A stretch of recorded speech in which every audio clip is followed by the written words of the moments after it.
كلما عملقت الناس ايش يصير لك أنت؟ تتقازم. طيب وإذا قزمت الناس ايش يصير لك أنت؟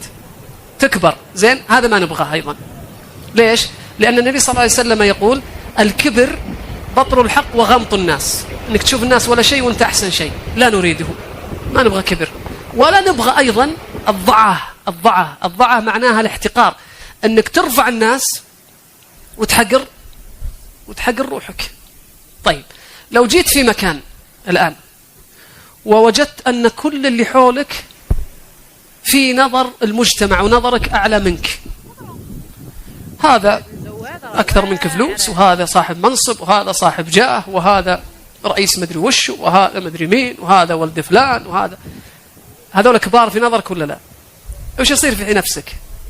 تصغر شوي. طيب هذول الكبار وشلون تنزلهم منازلهم؟ أول شيء وش منازل الناس؟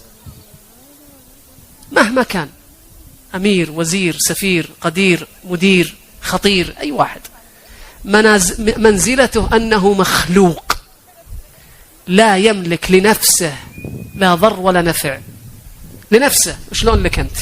ايش يخوفك؟ ايش يخوفك منه؟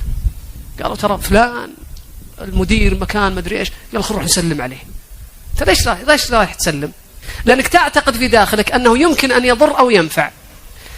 عندما تفكر بهذه الطريقة فأنت تعطيه جزء من الألوهية، من الربوبية، تعطيه، أنت تؤلهه، تظن أنه ينفع ويضر، وأن رضاه مفيد، وأن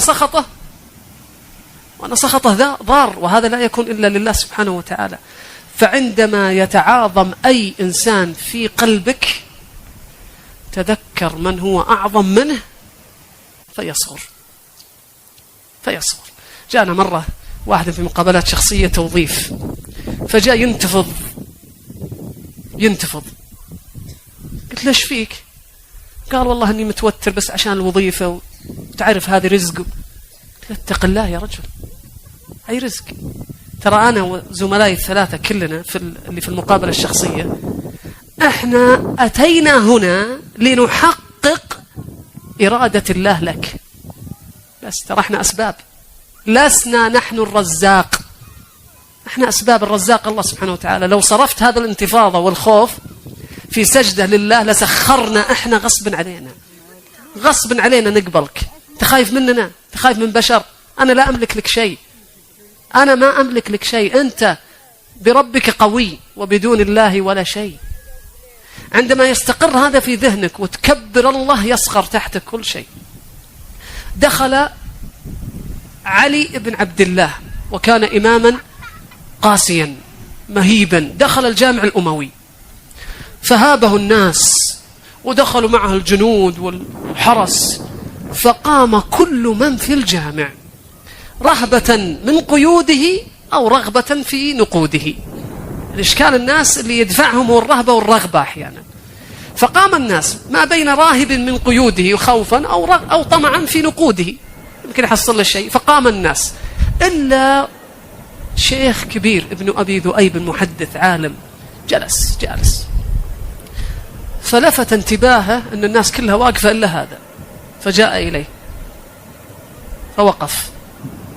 يوم جاء قرب عنده وقف أبو ذؤيب عشان يكلمه، فقال له لما لم تقف كما وقف الناس؟ ما تشوف الناس كلها وقفت يوم دخلت المسجد، ليش أنت الوحيد اللي جالس؟ نظر إليه الإمام وقال أردت أن أقوم كما قام الناس، ولكني تذكرت قول الله. شفت شيء كبير، جب الله كل شيء يصغر، كل شيء يرجع لمكانه.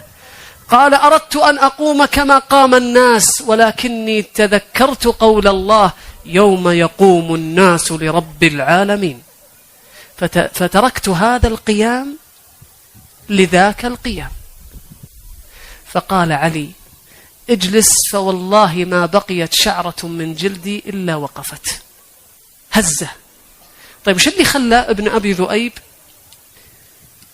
يستشعر عظمة، يعني يستصغر اللي أمامه؟ لأنه استشعر عظمة الله عز وجل. فغدا كل إنسان في حجمه الحقيقي.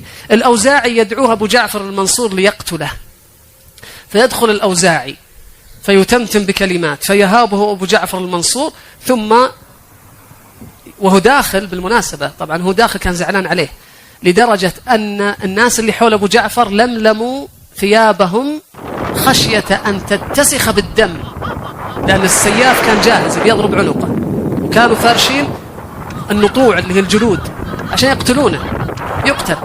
فهابه أبو جعفر المنصور وأعطاه كيس من المال وقال اخرج معززا مكرما. فلما خرج سألوه قالوا يا إمام أنت كيف استطعت أن تخرج؟